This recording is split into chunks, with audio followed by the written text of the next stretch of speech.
భక్తులారా, మహాభారతం అనగానే మనకి యుద్ధాలు, రాజ్యాలు, పెద్ద పెద్ద వీరులు గుర్తొస్తారు కదండి. కాని ఒకసారి ఆలోచించండి, వేల ఏళ్ల క్రితం జరిగిన ఆ మహాభారతంలో ఉన్న కొందరు వ్యక్తులు ఇప్పటికీ ఈ భూమి మీదే ఉన్నారని చెబితే మీరు నమ్ముతారా? నిజమే కదండి. మనం ఈ రోజుల్లో చిన్న చిన్న కష్టాలకే భయపడిపోతున్నాం. డబ్బు సరిపోవడం లేదు, ఇంట్లో ప్రశాంతత లేదు, పిల్లలు మాట వినడం లేదు, పని చేసినా ఫలితం రావడం లేదు అని బాధపడుతుంటాం. అలాంటి సమయంలో చాలామంది ఇలా అనుకుంటారు, దేవుడు ఉంటే నాకు ఇలా ఎందుకు జరుగుతుంది అని. కాని భక్తులారా, కాలం ఎంత మారినా దైవశక్తి మాత్రం మారదు. కొన్ని రహస్యాలు మన కళ్ల ముందే ఉంటాయి, మనం గుర్తించలేకపోతాం అంతే. ఒక ఊరిలో రామమ్మ అనే పెద్దావిడ ఉండేది. తెల్లవారగానే ఇంటి ముందర నీళ్లు చల్లి ముగ్గు వేసేది. దేవుడి పేరు జపిస్తూ తన పనులు చేసేది. కాని ఆమె మనసులో మాత్రం ఒక పెద్ద సందేహం ఉండేది. ఈ పురాణాలు నిజమా లేక కథలా అని. ఒకరోజు సాయంత్రం ఊరి చివర ఉన్న చిన్న గుడి దగ్గర కూర్చుని ఉండగా ఓ ముసలాయన వచ్చి పక్కన కూర్చున్నాడు. ఆయన కళ్లలో ఏదో వింత ప్రశాంతత, మాటల్లో ఓ నమ్మకం. ఏమైంది అమ్మా, ఎందుకింత ఆలోచన అని అడిగాడు. రామమ్మ నవ్వుతూ, ఏముంటుంది బాబూ, ఈ మహాభారతంలో ఇప్పటికీ బ్రతికి ఉన్నవాళ్లు ఉన్నారని కొందరు చెబుతున్నారు. అది నిజమా కాదా అనిపిస్తోంది అంది. అప్పుడు ఆ ముసలాయన నెమ్మదిగా నవ్వాడు. అమ్మా, నిప్పు లేనిదే పొగరాదు అంటారు కదా. పెద్దలు చెప్పిన మాటల్లో ఎన్నో రహస్యాలు ఉంటాయి. మహాభారతంలో 7 వ్యక్తులు ఇప్పటికీ ఈ భూమి మీద తిరుగుతున్నారని చెబుతారు అన్నాడు. రామమ్మ ఒక్కసారిగా ఆశ్చర్యపోయింది. 7 ఇంకా బ్రతికే ఉన్నారా అని అడిగింది. అవును అమ్మా, వాళ్ళు సాధారణ మనుషులు కాదు. వాళ్ల జీవితం వెనకాల పెద్ద కారణం ఉంది. కొందరికి వరం, కొందరికి శాపం, మరికొందరికి భూమిపై ఒక బాధ్యత అని అన్నాడు. ఆ మాటలు విన్న రామమ్మ గుండెల్లో ఆసక్తి పెరిగిపోయింది. అయితే వాళ్ళు ఎవరు బాబూ అని అడిగింది. ముసలాయన ఆకాశం వైపు చూసి నెమ్మదిగా అన్నాడు. మొదటిగా చెప్పుకోవాల్సింది అశ్వత్థామ గురించి. గురు ద్రోణాచార్యుడి కొడుకు. యుద్ధం ముగిసిన తర్వాత అతనికి వచ్చిన శాపం వల్ల ఈ భూమి మీద ఇంకా తిరుగుతూనే ఉన్నాడని చెబుతారు. ఎవరూ గుర్తుపట్టకుండా ఒంటరిగా అన్నాడు. రామమ్మకు ఒళ్ళు గగుప్పొడిచింది. అంతలో గాలి ఒక్కసారిగా బలంగా వీచింది. గుడి గంట మెల్లగా మోగింది. ముసలాయన మళ్లీ చెప్పడం మొదలుపెట్టాడు. కాని అమ్మా, అశ్వత్థామ ఒక్కడే కాదు, ఇంకా ఉన్నారు. వాళ్ల కథలు వింటే మనకి జీవితం గురించి ఎన్నో నిజాలు తెలుస్తాయి. మనం ఎందుకు కష్టాలు పడుతున్నాం, దేవుడు ఎందుకు ఆలస్యం చేస్తున్నాడు అన్నదానికి కూడా సమాధానం దొరుకుతుంది అని అన్నాడు. రామమ్మ ఆసక్తిగా ఆయన ముఖం వైపు చూసింది. అప్పుడే ముసలాయన చాలా మెల్లగా అన్నాడు. ఈ రాత్రి నువ్వు వింటున్నది సాధారణ కథ కాదు అమ్మా, కాలం దాచిన ఆధ్యాత్మిక రహస్యం. ఈ ఆధ్యాత్మిక రహస్యం మీకు పూర్తిగా అర్థం కావాలన్నా, దైవానుగ్రహం దక్కాలన్నా ఈ వీడియోను ఎక్కడా ఆపకుండా చివరి వరకు చూడండి. రామమ్మ కళ్లలో ఆసక్తి ఇంకా పెరిగిపోయింది. బాబూ, నువ్వు చెప్పేది వింటుంటే నా గుండె దడదడలాడుతోంది. నిజంగానే వాళ్ళు ఇప్పటికీ ఈ లోకంలో ఉన్నారా అని అడిగింది. ముసలాయన కాసేపు నిశ్శబ్దంగా ఆకాశం వైపు చూశాడు. చంద్రుడు మబ్బుల వెనుక నుంచి బయటికి చూస్తున్నాడు. గుడి దగ్గర వెలిగిన చిన్న దీపం గాలికి మెల్లగా కదులుతోంది. అమ్మా, కాలం మారుతుంది, రాజ్యాలు మారతాయి, కాని దైవ సంకల్పం మారదు. కొందరికి ఈ భూమి మీద ఒక పని పూర్తయ్యే వరకు వెళ్లే హక్కు ఉండదు అని అన్నాడు. అయితే అశ్వత్థామ కథ చెప్పు బాబూ అని రామమ్మ దగ్గరగా కూర్చుంది. అశ్వత్థామ గురుద్రోణాచార్యుడి కుమారుడు. మహాభారతంలో గొప్ప యోధుడు. కాని కోపం, బాధ, ప్రతీకారం మనిషిని ఎలా మార్చేస్తాయో అతని జీవితమే ఉదాహరణ అని మొదలుపెట్టాడు. యుద్ధం చివర్లో అతను చేసిన ఒక తప్పు అతని జీవితాన్నే మార్చేసింది. అందుకే పెద్దలు అంటారు కదండి, ఆవేశంలో వేసిన అడుగు. జీవితాంతం బాధ అని అన్నాడు. రామమ్మ నెమ్మదిగా తల ఊపింది. అతనికి వచ్చిన శాపం వల్ల ఎవరూ గుర్తుపట్టకుండా ఎక్కడో అడవుల్లో కొండల్లో తిరుగుతూనే ఉన్నాడని నమ్మకం. కొందరు హిమాలయాల దగ్గర చూశామని కూడా చెబుతుంటారు అన్నాడు. అయ్యో పాపం అని రామమ్మ అనేసింది. అమ్మా, జీవితం మనకి ఒక పెద్ద పాఠం నేర్పుతుంది. తప్పు చేసినప్పుడు ఫలితం తప్పదు, కానీ పశ్చాత్తాపం కూడా ఒక అగ్ని లాంటిది అన్నాడు. గాలి మరింత చల్లబడింది.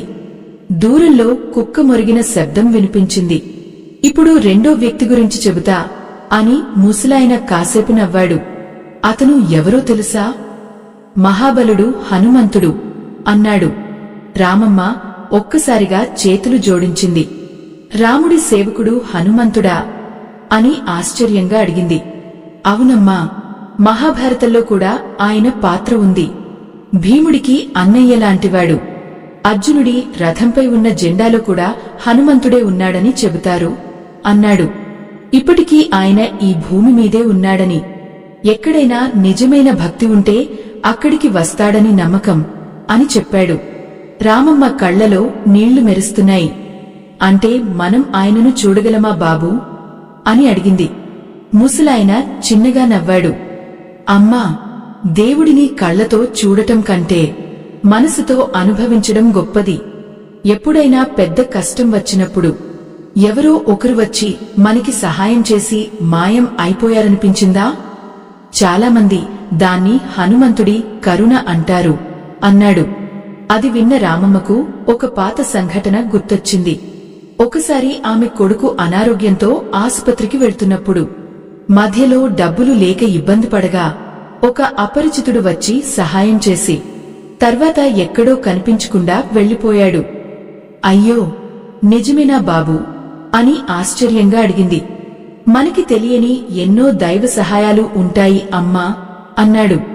మూడో వ్యక్తి ఎవరో తెలుసా? మహర్షి వేదవ్యాసుడు అని ముసలాయన మెల్లగా అన్నాడు. మహాభారతం రాసిన ఆయనేనా అని రామమ్మ ఆశ్చర్యపడింది. అవునమ్మా, ఆయనకు ఇంకా ఒక దైవ బాధ్యత ఉందని చెబుతారు. కాలం వచ్చినప్పుడు మళ్లీ ప్రత్యక్షమవుతారని కూడా కొందరు నమ్ముతారు అన్నాడు. నిజమే కదండి, పెద్దలు చెప్పిన మాటలు వింటే ఏదో అర్థం ఉండి తీరుతుంది అని రామమ్మ అనుకుంది. అప్పుడే గుడి వెనుక నుంచి ఎవరో నడుచుకుంటూ వస్తున్నట్టుగా అడుగుల శబ్దం వినిపించింది. ముసలాయన ఒక్కసారిగా నిశ్శబ్దంగా ఆ దారివైపు చూశాడు. రామమ్మ గుండె ఒక్కసారిగా గబగబ కొట్టుకుంది. బాబూ, ఈ సమయానికి ఎవరు వస్తున్నారు అని భయంగా అడిగింది. ముసలాయన మాత్రం ప్రశాంతంగా కూర్చుని ఉన్నాడు. భయపడకు అమ్మా, కొన్ని సమాధానాలు అనుకోకుండా మన ముందుకు వస్తాయి అన్నాడు. కొద్దిసేపటికి ఓ ముసలి సన్యాసిలా కనిపించిన వ్యక్తి అక్కడికి వచ్చాడు. తెల్లని గడ్డం, కళ్లలో వింత వెలుగు, చేతిలో చిన్న సంచి. వచ్చి గుడిమెట్ల దగ్గర మౌనంగా కూర్చున్నాడు. రామమ్మకు ఏదో అర్థం కాని అనుభూతి కలిగింది. ఇతను ఎవరో అని మనసులో అనుకుంది. ముసలాయన మళ్లీ తన మాట మొదలుపెట్టాడు. అమ్మా, ఇప్పటివరకు ముగ్గురి గురించి చెప్పాను కదా, ఇప్పుడు నాలుగో వ్యక్తి గురించి చెబుతా. ఆయన పేరు కృపాచార్యుడు అన్నాడు. అయ్యో, ఆయనేనా కౌరవులకు గురువు అని రామమ్మ అడిగింది. అవునమ్మా, కృపాచార్యుడు జ్ఞానం ఉన్నవాడు, కోపం కన్నా క్షమ గొప్పదని తెలిసినవాడు. మహాభారతం ముగిసినా ఇంకా భూమి మీద జీవిస్తున్నారని చెబుతారు. ఎందుకంటే కలియుగంలో కూడా ధర్మాన్ని గుర్తు చేయాల్సిన పని ఉందట అన్నాడు. రామమ్మ మౌనంగా వింటోంది. పెద్దలు ఒక మాట అంటారు కదండి, తెలిసినవాడి నీడలో నడిస్తే దారి తప్పదు అని. జ్ఞానం ఉన్నవాళ్లు మన జీవితంలో ఉండటం కూడా దైవానుగ్రహమే అన్నాడు. అంతలో గాలి మెల్లగా వీచింది. గుడి దీపం కాస్త ఎక్కువ వెలిగినట్టు కనిపించింది. ఐదో వ్యక్తి మహాబలి అని ముసలాయన అన్నాడు. మహాబలి వామనుడి కథలో ఉండేవాడా అని రామమ్మ ఆశ్చర్యంగా అడిగింది. అవునమ్మా, చాలామందికి తెలియని విషయం ఏంటంటే కొన్ని పురాణాల్లో మహాభారత కాలంతో కూడా ఆయనకు సంబంధం ఉందని చెబుతారు. ఆయన ఇప్పటికీ దైవ కరుణతో జీవిస్తున్నాడని నమ్మకం అన్నాడు. ఎందుకమ్మా తెలుసా? మంచి మనసు ఎప్పుడూ వృధా కాదు. కొన్నిసార్లు మనం కోల్పోయినట్టు కనిపించినా దేవుడు దానికి 100 రెట్లు ఇస్తాడు అన్నాడు. రామమ్మకు తన భర్త గుర్తొచ్చాడు. ఎన్నో కష్టాలు పడి కుటుంబాన్ని నిలబెట్టాడు. కాని చివరికి ప్రశాంతంగా దేవుడి పేరు చెప్పుకుంటూ వెళ్లిపోయాడు. ఆమె కళ్లలో నీళ్లు చేరాయి. బాబూ, మనం మంచిగా ఉంటే దేవుడు నిజంగా చూస్తాడా అని అడిగింది. ముసలాయన చిరునవ్వు నవ్వాడు. అమ్మా, ఆలస్యం అవుతుంది కాని అన్యాయం కాదు. దైవం పని గాలిలా ఉంటుంది, కనిపించదు కాని తాకుతుంది అన్నాడు. ఇంతలో అక్కడ కూర్చున్న ఆ మౌన సన్యాసి ఒక్కసారిగా రామమ్మ వైపు చూసి మెల్లగా అన్నాడు, నమ్మకం ఉన్నవారికి సంకేతాలు తప్పక కనిపిస్తాయి అని. ఆ మాట విన్న రామమ్మకు ఒళ్ళు జలధరించింది. నిజమే కదండి. మీ జీవితంలో కూడా ఎప్పుడైనా దేవుడు అనుకోని రూపంలో సహాయం చేశాడనిపిస్తే కామెంట్లలో ఓం నమో నారాయణాయ అని రాయండి. దైవ కరుణ మీ ఇంటికి చేరాలని మనస్ఫూర్తిగా కోరుకుంటున్నాను. ముసలాయన కాసేపు ఆగి చాలా నెమ్మదిగా అన్నాడు, కాని అమ్మా, ఇంకా 2 మిగిలే ఉన్నారు. వాళ్లలో ఒకరి కథ వింటే నువ్వు ఈ రాత్రి నిద్రపోలేవేమో అన్నాడు. అదే సమయంలో ఆ మౌన సన్యాసి లేచి నిలబడ్డాడు. వెళ్లే ముందు రామమ్మ చేతిలో చిన్న తులసి ఆకు పెట్టి, కాలం దాచిన వాళ్లని చూడాలంటే మనసు ప్రశాంతంగా ఉండాలి అని చెప్పి చీకట్లో నడుచుకుంటూ వెళ్లిపోయాడు. రామమ్మ ఒక్కసారిగా ముసలాయన వైపు చూసింది. బాబూ, ఇతను నిజంగా సాధారణ మనిషేనా అని వణుకుతున్న స్వరంతో అడిగింది. ముసలాయన మాత్రం నెమ్మదిగా నవ్వుతూ, అదే రహస్యం అమ్మా అని అన్నాడు. రామమ్మ గుండెల్లో భయం, ఆశ్చర్యం, భక్తి అన్నీ కలిసిపోయాయి. బాబూ, నిజం చెప్పు, ఇప్పుడే వెళ్లిన ఆ సన్యాసి ఎవరు? ఎందుకో ఆయన మాటలు విన్నాక నా మనసు ఒక్కసారిగా ప్రశాంతంగా అయిపోయింది అని అడిగింది. ముసలాయన చిన్నగా నవ్వాడు. అమ్మా, ఈ ప్రపంచంలో కొన్ని ప్రశ్నలకు వెంటనే సమాధానం దొరకదు. కాలమే చెప్పాలి. కాని ఒక విషయం మాత్రం నిజం. దైవం ఎప్పుడు ఎలాంటి రూపంలో మన ముందుకు వస్తుందో ఎవరికీ తెలియదు అన్నాడు. గుడి ప్రాంగణంలో చల్లని గాలి వీచింది. పక్కనే ఉన్న తులసి మొక్క ఆకులు మెల్లగా కదిలాయి. ఆకాశంలో చంద్రుడు మరింత ప్రకాశంగా కనిపించాడు. ఇప్పుడు 6వ వ్యక్తి గురించి చెబుతా అని ముసలాయన నెమ్మదిగా మొదలుపెట్టాడు. ఆయన పేరు పరశురాముడు అన్నాడు. రామమ్మ ఒక్కసారిగా చేతులు జోడించింది. అయ్యో, విష్ణుమూర్తి అవతారమే కదా అంది. అవునమ్మా, ఆయన సాధారణ వ్యక్తి కాదు. గొప్ప తపస్సు, అపారమైన జ్ఞానం. మహాభారతంలో భీష్ముడు, కర్ణుడు లాంటి మహావీరులకు గురువు కూడా అన్నాడు. ఇప్పటికీ ఆయన జీవించి ఉన్నారని, సమయం వచ్చినప్పుడు మళ్లీ ధర్మాన్ని నిలబెట్టడానికి బయటకు వస్తారని చాలామంది నమ్మకం అని చెప్పాడు. రామమ్మ ఆశ్చర్యంతో నోరు తెరిచింది. అంటే ఇన్ని వేల సంవత్సరాల నుంచి జీవిస్తున్నారా అని అడిగింది. అమ్మా, దైవశక్తి ముందు మన లెక్కలు పనిచేయవు. మనకి అసాధ్యం అనిపించేది దైవానికి చాలా చిన్న విషయం అన్నాడు. అప్పుడే ముసలాయన ఒక అరుదైన కథ చెప్పడం మొదలుపెట్టాడు. నీకు ముచ్చుకుంద మహారాజు కథ తెలుసా అని అడిగాడు. లేదబ్బా అంది రామమ్మ. ఒకప్పుడు ముచ్చుకుందుడు ఎన్నో సంవత్సరాలు దేవతలకు సహాయం చేశాడు. తర్వాత చాలా అలసిపోయి నిద్రలోకి వెళ్లిపోయాడు. ఆయన నిద్రను ఎవరైనా భంగం చేస్తే వారి అహంకారం కరిగిపోతుందని వరం ఉందట. ఈ కథ మనకి ఏం చెబుతుందో తెలుసా? దైవం ఇచ్చే సమయం, దైవం పెట్టే పరీక్ష రెండూ మన లెక్కలతో రావు అన్నాడు. నిజమే కదండి అని రామమ్మ మెల్లగా అనుకుంది. ఇప్పుడు 7వ వ్యక్తి అని ముసలాయన కాసేపు నిశ్శబ్దంగా ఆగాడు. గుడిగంట ఒక్కసారిగా మోగింది.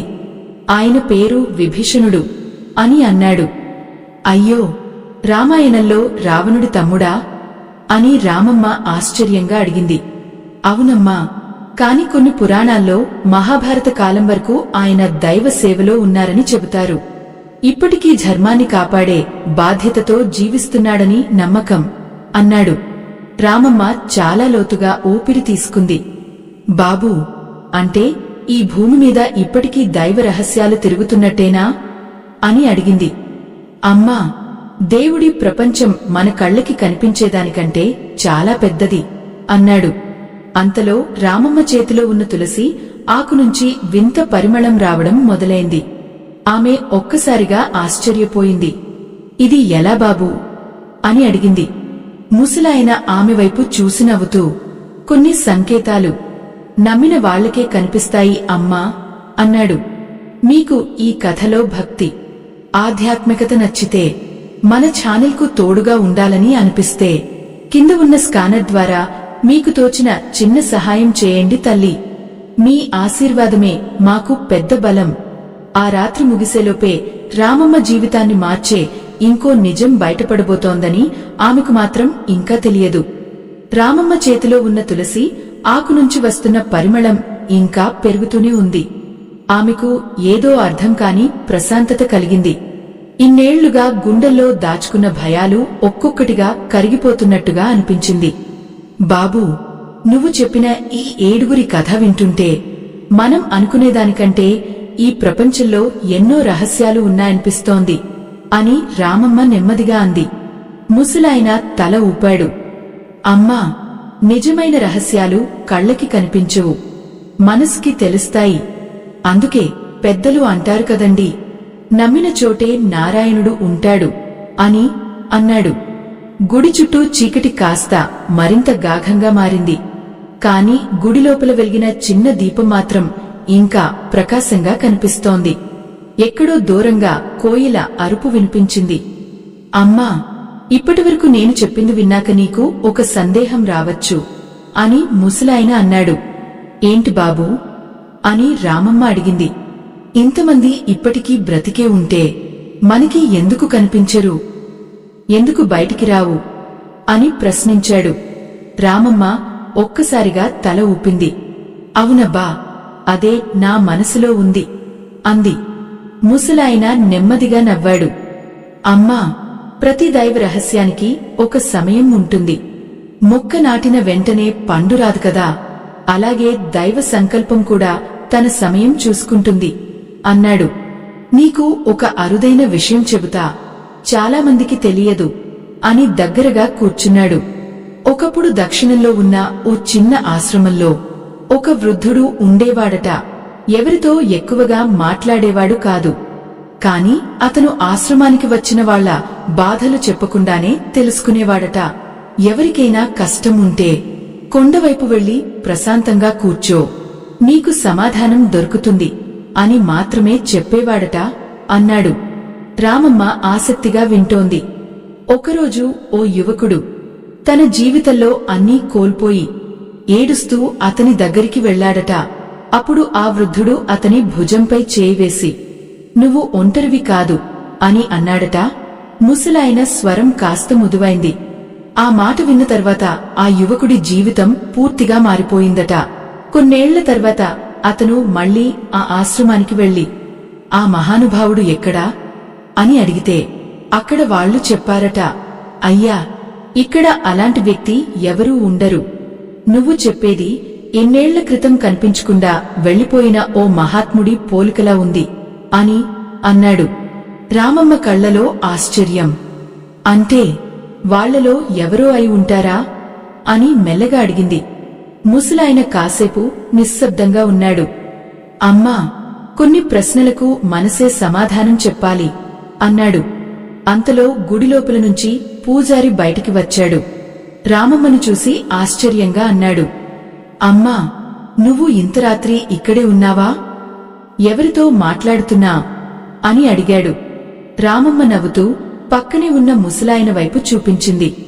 కాని ఆమె చేతి ఒక్కసారిగా గాల్లోనే ఆగిపోయింది. ఎందుకంటే అక్కడ ఎవ్వరూ లేరు. ముసలాయన కూర్చున్న చోట చిన్న తులసిదళం, ఒక పాత జపమాల మాత్రమే కనిపించాయి. రామమ్మ గుండె ఒక్కసారిగా గట్టిగా కొట్టుకుంది.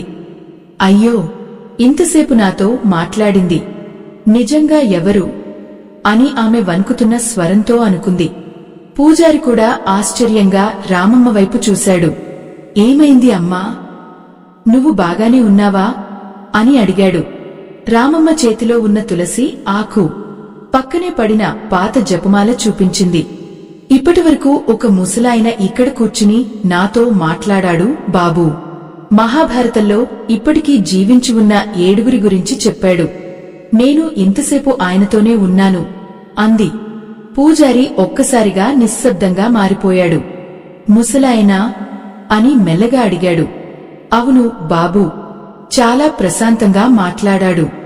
కళ్లలో వింత కరుణ, మాటల్లో ఓ నమ్మకం అంది రామమ్మ. పూజారి కాసేపు ఆలోచించి గుడి గోడపై ఉన్న పాత చిత్రం వైపు చూపించాడు. అమ్మా, నువ్వు చెప్పింది ఈ చిత్రంలో ఉన్న మహాత్ముడిలాగే ఉందా అని అడిగాడు. రామమ్మ ఒక్కసారిగా వెనక్కి తగ్గింది. ఎందుకంటే ఆ చిత్రంలో ఉన్న వ్యక్తి ఇంతసేపు తనతో మాట్లాడిన ముసలాయనే. ఆమె కళ్లలో నీళ్లు తిరిగాయి. ఇతనే బాబూ, ఇతనే అని వణుకుతున్న స్వరంతో అంది. పూజారి మెల్లగా అన్నాడు. అమ్మా, ఈ గుడి దగ్గర ఎన్నేళ్ల క్రితం ఒక మహాత్ముడు ఉండేవారు. ఎవరికి కష్టం వచ్చినా ధైర్యం చెప్పేవారు. కాని ఒకరోజు ఎవరికి చెప్పకుండా వెళ్లిపోయారు. అప్పటినుంచి కొందరికి మాత్రమే ఇలా కనిపిస్తారని, వాళ్ల మనసు బాగా బాధలో ఉన్నప్పుడు దారి చూపిస్తారని పెద్దలు చెబుతుంటారు అన్నాడు. రామమ్మకు ఒళ్ళు జలధరించింది.